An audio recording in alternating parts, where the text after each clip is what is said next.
Cam indexer is a kind of transmission mechanism with intermittent movement function. The main structure includes inlet shaft, index cam, outlet turret, cam subroller, and so on. In the state of indexer movement, the inlet shaft rotates, and the indexing cam on the inlet shaft rotates, driving the cam roller that engages with it. And the cam roller is an integrated mechanism with the outlet turret and the outlet shaft. And the outlet turret drives the outlet shaft to realize the indexing movement.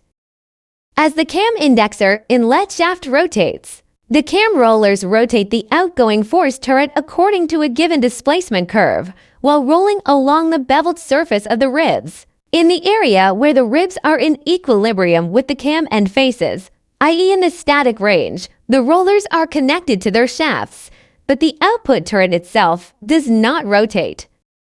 The cam indexer indexing drive is one of the more widely used and in demand in the automation industry to realize intermittent mechanical movement.